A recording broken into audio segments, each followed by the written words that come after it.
She texted, "Don't bring your ring." The first wrong thing was the umbrella. It was the blue one Arya bought last spring in a shop that sold flowers inside teacups and rain gear priced like jewelry. She loved that umbrella. She'd twirl it on clear days because, she said, the sky sometimes needed the reminder. That night, rain gave the city a soft focus, and the umbrella wasn't by the door where it always lived. I told myself she'd left it at the gallery or in a rideshare. Then I found her tablet glowing on the couch, screen unlocked as if a thought had walked out mid-sentence. There was a message pinned at the top of her screen: "Don't bring your ring, 900 Ari K." Not a name, just a letter with the confidence of a man who got what he wanted often enough to abbreviate himself. The typing bubble pulsed as if the message had a heartbeat. I could have set the tablet down and waited for her to come home smelling like oil paint and peppermint gum and the truth. Instead, I watched myself in the black window glass. 34, steady job, decent shoulders, a face that looked responsible in photographs, and decided to be the kind of man who goes and finds out. The ring stayed on my finger. I put on the cologne Arya once said smelled like a good decision. I told no one where I was going because even my friends would have said, "Don't be dramatic." But that's exactly what an elevator asks of you when it opens on a rooftop bar. Aerie was the kind of place that pretends to be a secret but sells shirts with its logo. Strings of bulbs wrapped the beams like jewelry, and the wind tried to flirt with everyone's hair. I took a table near the edge and let the city do its eavesdropping. Arya arrived 2 minutes late, which for her meant early. The blue umbrella was in her hand. She wore the black dress I knew too well and new lipstick I didn't. She scanned the room with a curator's eye, finding, sorting, owning, and her gaze landed on a man by the heaters. He stood like a solution. Tall, good suit, those bought not learned manners. He had the kind of smile that came with a business plan. "Kay." They hugged. It wasn't the hug you give a colleague. It wasn't yet the hug you give a sin. It was a trial run that had passed its audition. I didn't stand. I didn't yell. I watched my wife laugh and hide the sound behind her hand in a way she hadn't with me lately, and it felt like being removed from a photograph with tidy scissors. My phone buzzed. Unknown number. "If you go upstairs instead of across, you'll find what you're looking for. J." I stared at the message and then at Arya and Kay, who were leaning in as if sharing a secret dessert. A breeze lifted the edge of her dress like an aside. I looked toward the stairwell that led to the hotel floors. Aerie sat on top of the same boutique hotel that hosted gallery donors and people who liked the idea of privacy. I don't know why I trusted a letter. Maybe because I had already decided to follow initials wherever they led. The fifth floor smelled like citrus and money. Room 512 had a door propped open with a gold shoe. Inside, a woman stood by the window, arms crossed in a way that suggested she had trained her body to say no in at least 3 languages. She wore a navy blazer over a white blouse, sleeves rolled once. Her hair was pulled back like a plan, and when she looked at me, I felt like a rumor being fact-checked. "You must be Nick," she said, "or you must at least want to be him. Come in." "Nick," I confirmed, and then because I was holding more tension than air, "Who are you?" "June," she said, offering the kind of handshake you remember. "I'm Kay's wife." The word wife rang like cutlery dropped on tile. I stepped inside.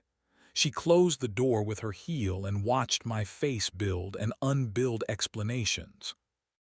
"He changed his passcode last month," she said. "He started shaving on Sundays. He takes calls on the balcony with his head turned like the city's listening. I don't need proof, but I want a story that ends with me being certain." "We're writing the same one," I said. "I wasn't invited to this reading." June smiled, but not at me, at the idea that two people could end up on the same page without speaking first. She poured sparkling water into heavy glasses that made a ceremony of it. On the dresser, a notebook lay open, filled with neat handwriting and timestamps. It was the kind of evidence that only a generous person compiles, hopping to be wrong, careful enough to be right. "We can go down there," she said. "Make a scene, become a story strangers tell to their friends in Ubers. Or we can do something harder." "What's harder?" I asked. "Wait," she said. "Decide who we are before they decide for us." We waited. Waiting with a stranger is intimate in a way being naked is. You notice the details that people who love you have stopped mentioning. She had a thin scar on her wrist that looked like an underline. When she laughed, she did, eventually. It was a laugh that apologized on the way out, like it hadn't been used properly lately. My reflection in the window looked like a man interviewing for the role of himself. June lowered the blinds a fraction and nodded toward the rooftop through the sliver of view.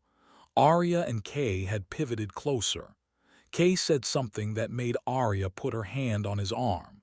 The gesture had the casual confidence of people who'd practiced in their heads. Kay touched Arya's fingers just once. It was nothing. It was everything. I expected heat, anger, adrenaline, an impulse to break something harmless. What I felt instead was a gravity shift. The room settled into a new shape around me. I looked at June. She looked back, steady as a metronome. "Tell me about her," she said, and it was the kindest question in the world. I told her about Arya's superstitions, how she knocked twice on door frames for luck, how she kept ticket stubs in a shoebox labeled evidence of good days. I told her about the first time Arya kissed me without warning, in a grocery aisle between pasta and olive oil, and how a woman pushing a cart clapped. I told her about the autumn Arya started sleeping with the windows open because, she said, the city had a lullaby if you listened. "Tell me about him," I said when my voice ran out. June looked down at her hands, at her ring, then up again with a controlled smile. "Cadden loves to plan. He schedules spontaneity. He'll send flowers with a note that says, 'I owe you 12 minutes of looking at these together.' He doesn't like to be surprised unless he bought the surprise. He hates the word affair but appreciates the shape of it." "And you," I asked, "what do you want?" Her mouth softened into something unpracticed. "To not become someone I don't recognize while punishing someone else for trying. To be chosen loudly. To be looked at like I'm not an interval between meetings." We were close without having moved. The air had that electricity that turns honest people into almosts. June saw it too and stepped back with grace, like a dancer keeping time.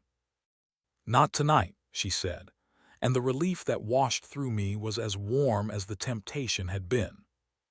"You read minds," I said. "Only the men who look like they'd regret me in the morning for the right reasons," she said, and now her laugh didn't apologize. We went back to the window. Arya and Kay were standing now, leaning against the railing as if the horizon might co-sign their choices. He tucked a strand of hair behind her ear. She didn't stop him. The wind got interested. "I don't want to see more," I said, and surprised myself with how calm it sounded. June nodded. "Then don't. Let's decide the next scene instead." We left the hotel separately. In the lobby, a piano player practiced a love song as if the notes were guilty. I walked out into the wet air and let the rain erase a little of what I'd seen. Home was 6 blocks and a whole different life away. I slept on top of the covers and dreamed about the blue umbrella turning inside out and smiling at me like a dare. In the morning, Arya was in the kitchen making coffee like a woman who hadn't stepped too close to a ledge. The umbrella was by the door, beating water that wasn't from last night. She wore a sweater of mine. Her hair was tied up with a ribbon she pretended was accidental. "Hey, Trouble," she said, using a name that almost made me forget the text. "You were out late." "You were too," I said, and set my phone on the counter between us like a referee. Arya's eyes flicked to it, then to me.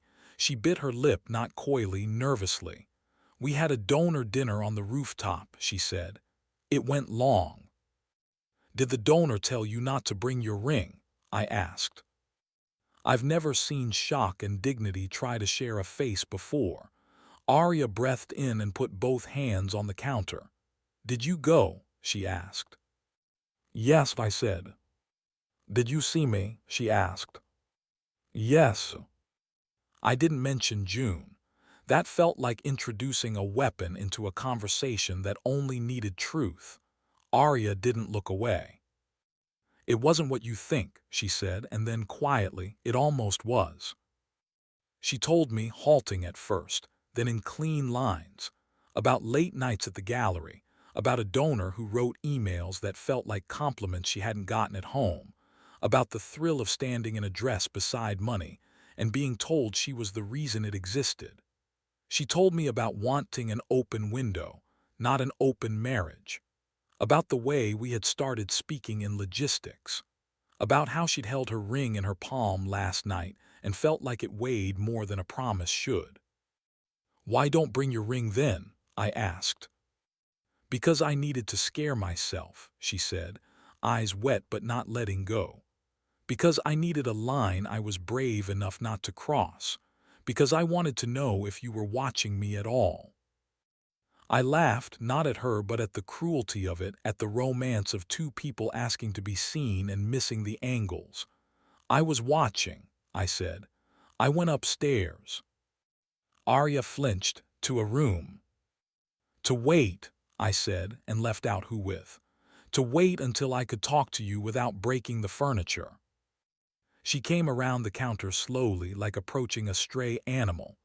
"Do you still want me?" she asked, voice so small it almost broke its own heart. "Yes," I said. The word surprised us both with how ready it had been. "Then want me here," she said, and slid her hands under my sweater, palms cool from the refrigerator handle. It wasn't an apology so much as an inventory. Hips, ribs, the place where my shoulder meets my neck. I closed my eyes and let the morning find us.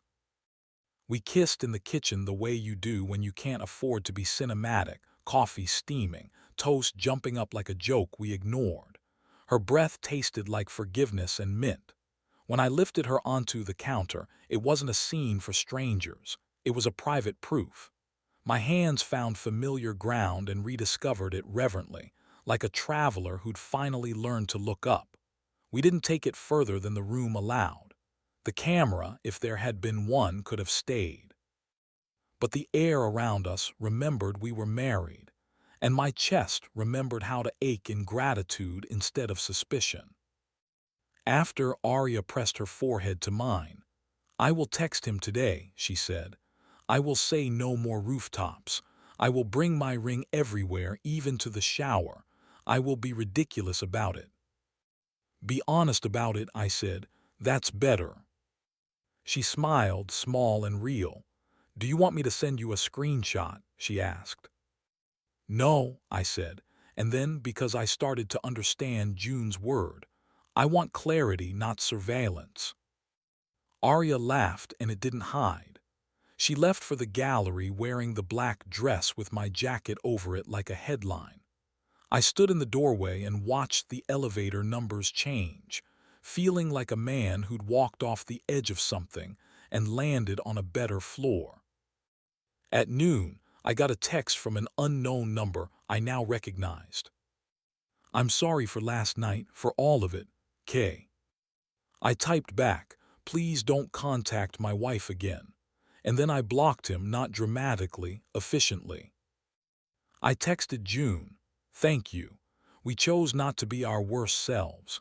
She replied with a photograph of a wooden ring box sitting open on a desk, empty, captioned, "Returning this to myself."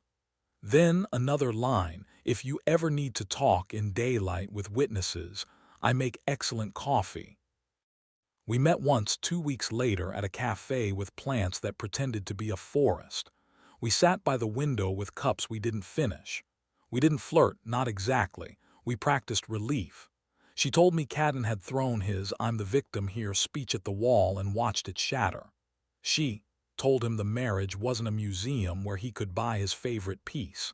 He left with a suitcase and a carefully wounded expression. She kept the apartment and her laugh. "How's Arya?" she asked. "Braver," I said. "Needy, which is good, honest enough to be awkward." "And you?" "Learning to pull her into the hallway and make out like we're teenagers," I said, smiling at my own blush.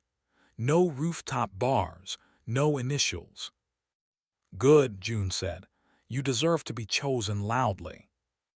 When we hugged goodbye, it was short and respectful and human. I walked home under a perfectly ordinary sky and found Arya on the couch with the windows open, hair down, blue umbrella drying from a surprise sun shower. There was a playlist on that she'd made the day we moved in, songs about rescue ships and light in doorways. She patted the cushion beside her the way you invite a dog or a very fragile truth. We didn't talk about Cadden. We didn't talk about room 512. We talked about groceries and paint colors and what it would mean to leave our phones in a drawer on Fridays after 7. Then she climbed onto my lap in a way that was both deliberate and shy, and kissed me like she'd been practicing the word us all day. The camera could have stayed again. We stayed tasteful. But my hands remembered new courage and her body remembered old maps, and the city outside seemed to lean against our building and listen, politely. We still use the phrase, "don't bring your ring," as a joke. If one of us is about to cross a line into silence, we say it and laugh and choose the noisier road back to each other. The blue umbrella lives by the door. The shoebox of ticket stubs is half full again. And if I ever see a message glow on a screen that doesn't belong to me, I intend to do the same hard thing June taught me in a room that could have ruined us. Wait, breathe, speak, and decide who I am before anyone else does. There's nothing cinematic about washing wineglasses together at midnight, or about slow dancing in sock feet to a song that's 2 minutes too long. That's our erotica now. Fingers at the small of a back while the pasta boils, the drift of a sweater off a shoulder in the hallway, a kiss at the sink that asks for another after the water's turned off. It's not a rooftop. It's better. It's the kind of scene that never needs a letter to introduce itself.